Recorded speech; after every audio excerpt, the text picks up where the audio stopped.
Hello everyone, I'm Mark Hart, Public Information Officer with the Arizona Game and Fish Department, Tucson.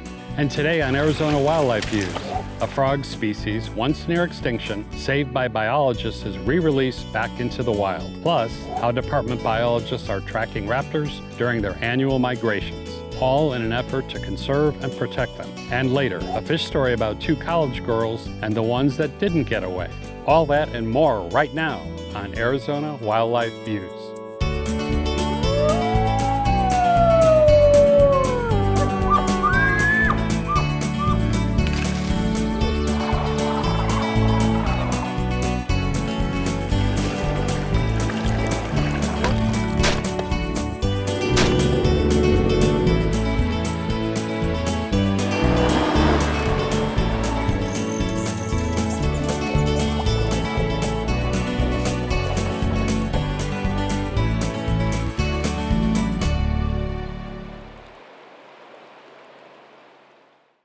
Arizona Wildlife Views is brought to you by the sale of hunting and fishing licenses and the Heritage Fund, lottery dollars working for wildlife. Some projects made possible by the Sport Fish and Wildlife Restoration Fund. Today we start with the story of a relic leopard frog once thought to be nearly extinct. The department and other agencies worked to bring it back, and now are hoping the frog makes a big comeback. Take a look at this.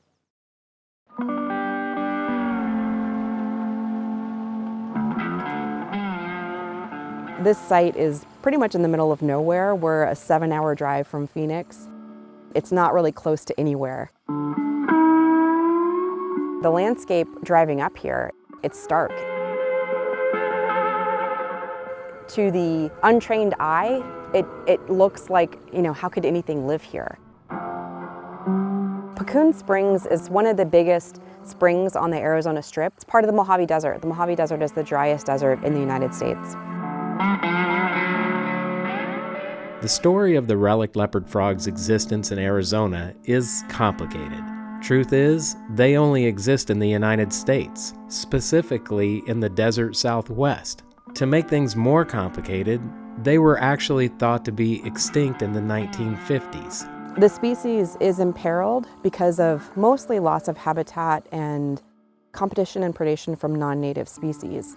Actually, the species was thought to be extinct until 1991. It was rediscovered.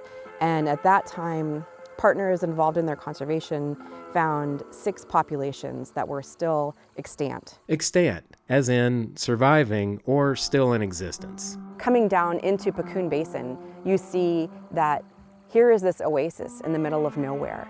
You've got this huge green oasis of trees, willow trees, cottonwoods, cattails, and you can see how important water is to the desert. Frogs, being that they have sensitive skin, they can be indicator species for the health of a watershed. If you have healthy water, you've got frogs. The relic leopard frog is uniquely evolved for these spring habitats here in the Mojave Desert.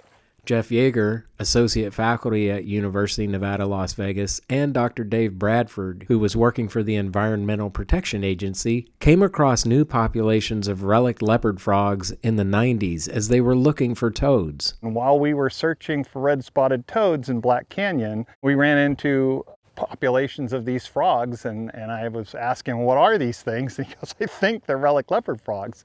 Turns out nobody really knew, but there was a genetic data set kicking around in our lab. And so I collected some more samples and started expanding that data set, and eventually wrote a paper that identified these frogs along the Colorado River and into the Virgin River as the relic leopard frog. All of the partners that are involved in the conservation of the relic leopard frog, which include Arizona Game and Fish, Bureau of Land Management, National Park Service, University of Nevada, Las Vegas, U.S. Fish and Wildlife Service, many other partners got together and decided to do some habitat reconnaissance in the areas within their historic distribution. Because of this effort, the relic leopard frog is slowly returning to natural spring areas and washes in the Mojave Desert with the help of biologists, specifically in the far northwest corner of Arizona. The habitat that we have here on the Arizona Strip is really good for the species. Here we have this really awesome spring system. We've got hot springs coming down into a nice riffle, channel going into the wash, draining into the Colorado River. The habitat right here was actually made specifically for bats. When you create habitat for bats, you're creating habitat for other wildlife to use that water.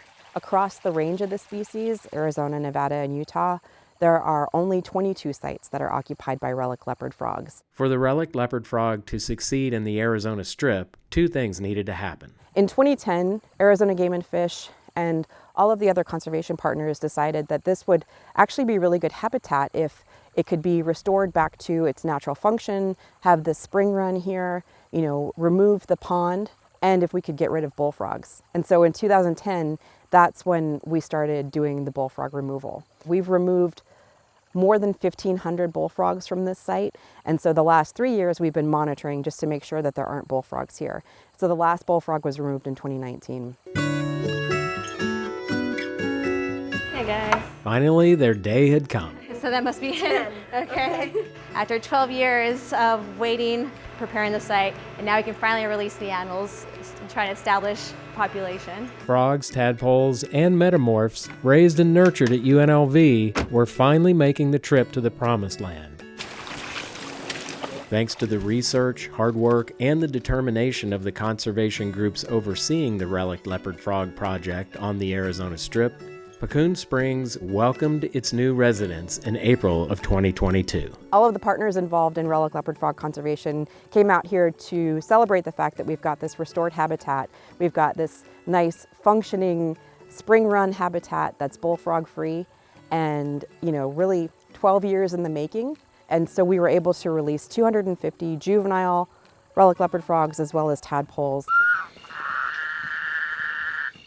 Prior to releasing a second army of frogs, a night survey helps determine how the new residents are settling in. This is essentially the start of the spring run. We're looking for tadpoles. Frogs could be on the bottom too, but really it's the tadpoles that are going to be in that sediment.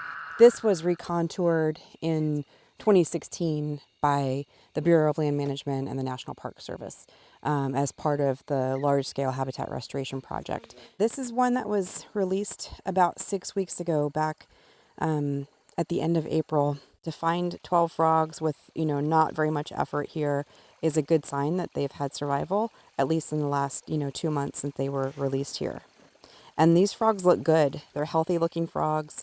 They've got some nice body fat on them. It looks like they're getting good diet. They're feeding on the abundant invertebrates that we've got, both terrestrial invertebrates and aquatic invertebrates.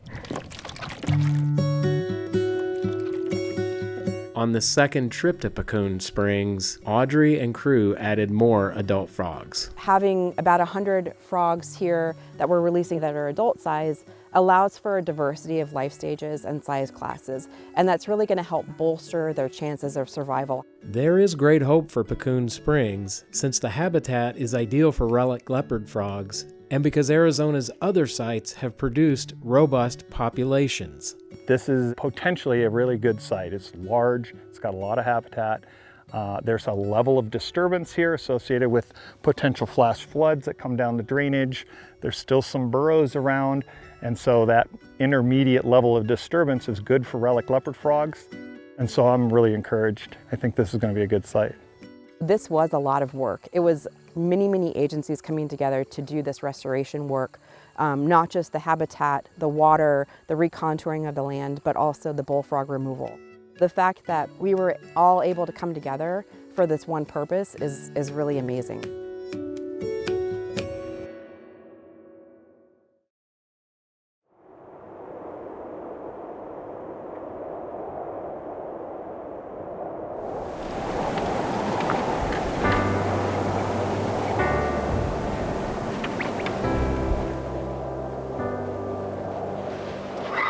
You've heard of fly fishing, but what about sky fishing?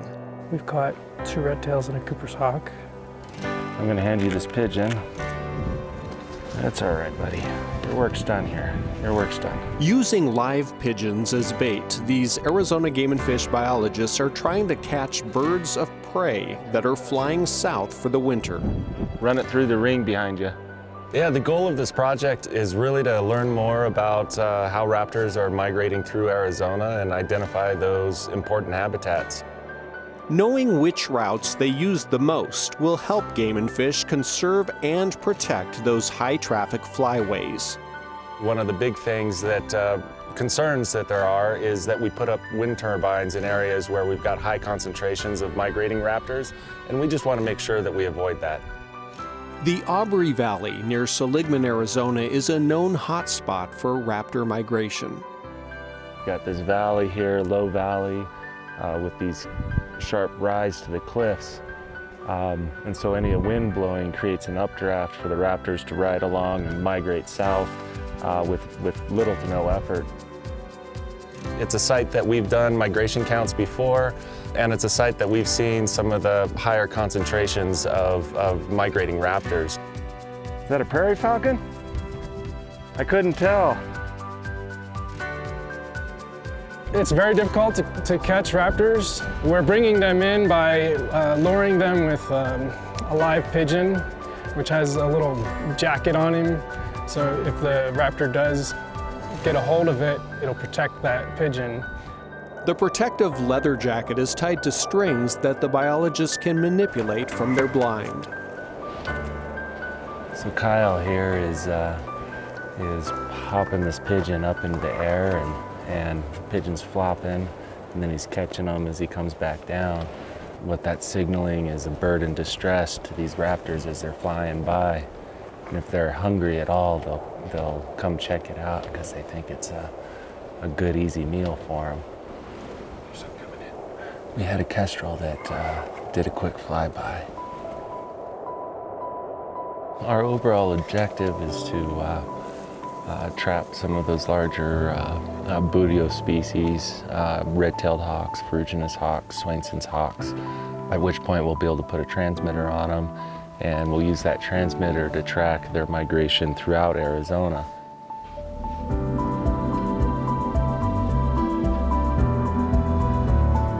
When a raptor approaches, they pull the pigeon into a trap that they'll spring once the raptor is in position. We've got a young red-tailed hawk. Looks like a small guy, so we may not put a transmitter on him. So we're going to take a handful of measurements. They band the bird so it can be identified at future sightings.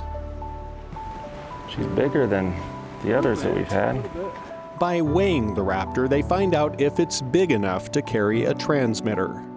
The transmitters we're using, we make sure they're less than 3% their body weight. This juvenile red-tailed hawk is a bit too small, so it's released back into the wild without a transmitter.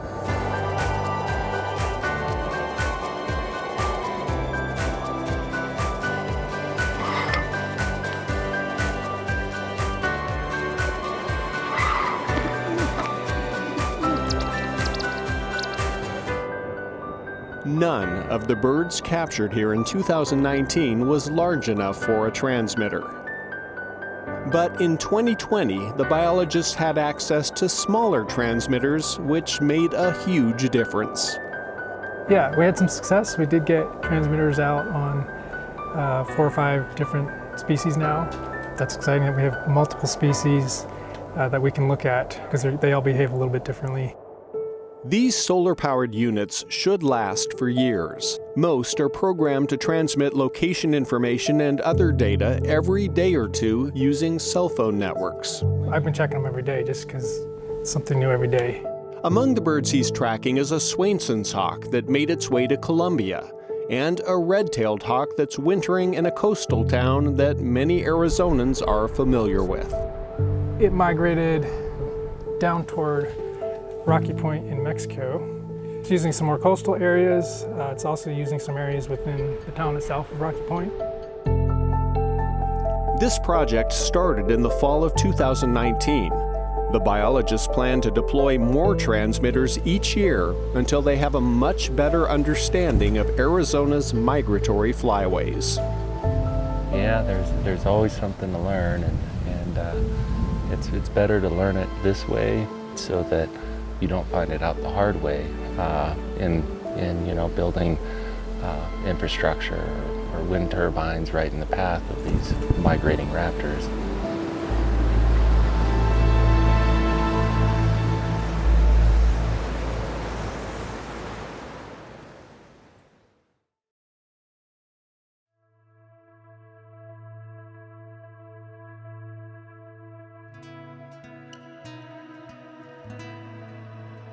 The most challenging part, I feel, is being out here a long time on your own. Being out here alone is also one of the best parts about it, because then it's just you, the wildlife, and the amazing country around you. Usually start pretty slow. I've had a couple instances where I woke up and walk out of my trailer and there's wolves right out of the front door.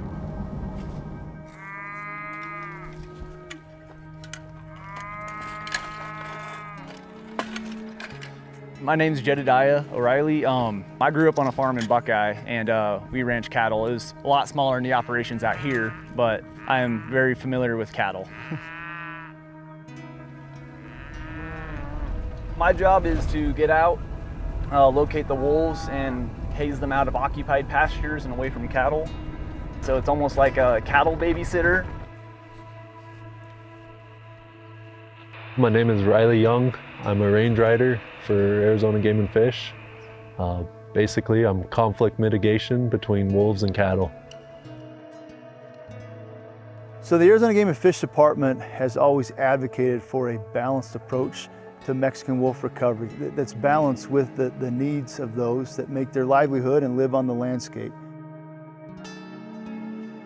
I don't believe most ranchers are anti-wolf. What they're anti is the wolves killing their livestock. That's a demonstrable economic impact. There are programs to compensate ranchers for livestock killed by wolves, and the Arizona Game and Fish Department does a lot to prevent depredations from happening. That includes hiring range riders to keep an eye on cattle. This is really a service that we can provide to the folks that are being affected by wolves, by the recovery program. And if we are successful at reducing depredations, all of that goes towards advancing wolf recovery. The Mexican wolf was close to extinction in the late 1970s when the U.S. Fish and Wildlife Service got to work on a captive breeding program and a recovery plan to save the endangered species. The reintroduction of Mexican wolves to their historic range in the White Mountains of Arizona started in 1998.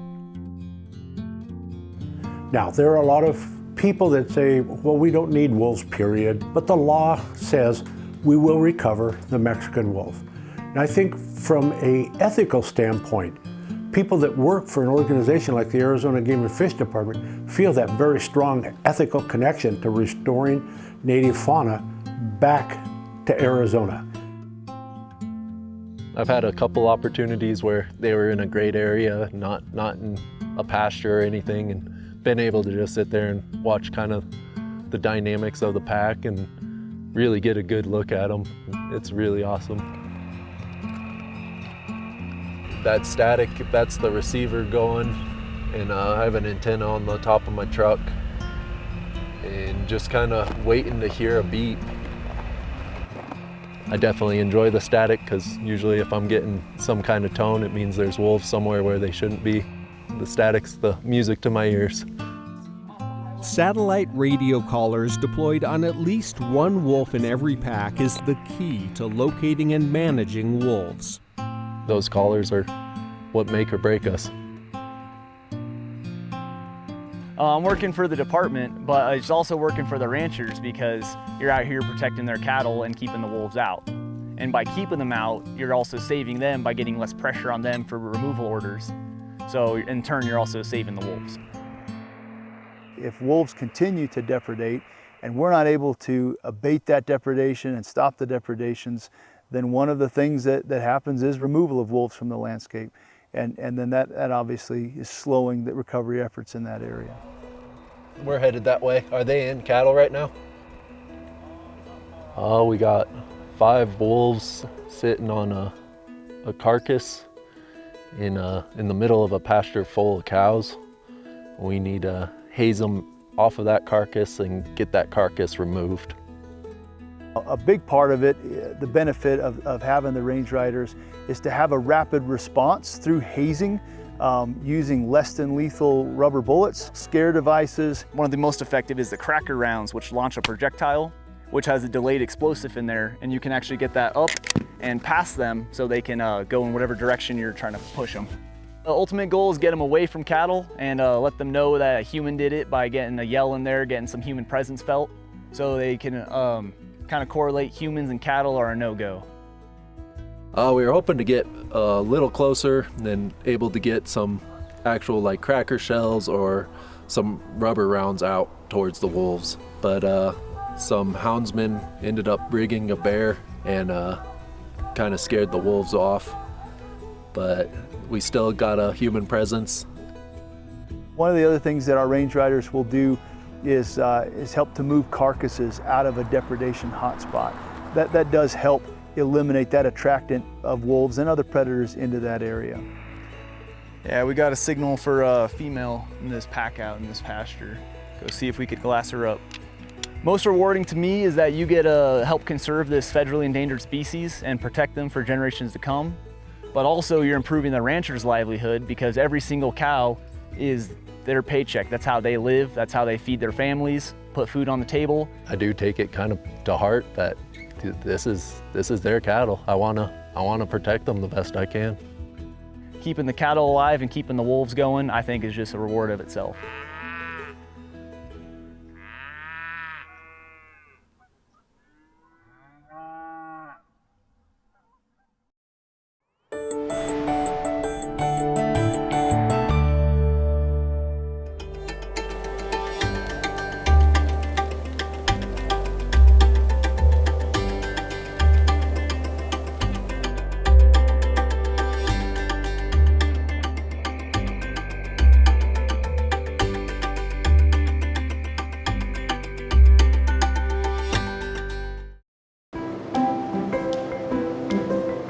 Mike Hawes is a longtime fishing guide who never tires of showing anglers some of the most beautiful Arizona spots to drop a line in. See this big rock up on top? Up on the cliff right up here? That wasn't leaning that much yesterday. He also enjoys seeing first-time anglers, no matter how old or how young, catch their first fish. There we go! I got the first one. You sure did. Yeah, you did. Look right up here. See, number 1. Number 1. Number 1. Good job. Awesome. So on a pretty warm April day on beautiful Lake Powell, he and his buddy Gene have been tasked with taking college girls Maddie and Sophie, who bought their fishing licenses on a whim, out on the water. Well, these are just good places to catch fish and share the scenery and share the outdoors. So it's just a special spot. But the fish are slow to bite, and there's a youthful restlessness brewing. And then, the magic that Mike Hawes promises every first-time angler happens. Oh, gotcha. Like a hook. Wow, look at that. Big boy. I used to do a lot of extra work, and then I decided that I was going to do what I like to do best, so I like to take people fishing. So I decided I can just take whoever I want fishing, and they need it just as much as anybody needs it. Suddenly, Maddie and Sophie's polite college girl demeanor gives way to unmitigated joy and loud energy. But some girls will still be girls. Nope, take it. No. Everybody needs a day off once in a while, whether you're a student or a factory worker or whatever you do.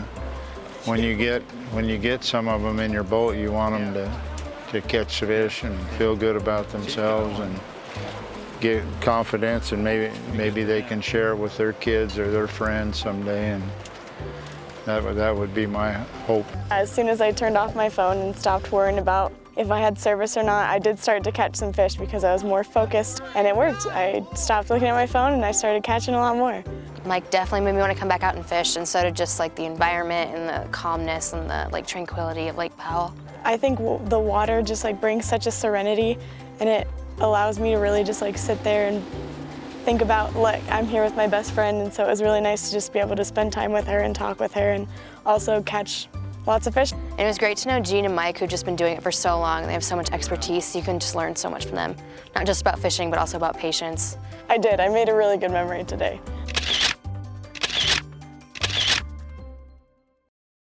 That's going to wrap up our show. Until next time, get out there and enjoy those Arizona wildlife views.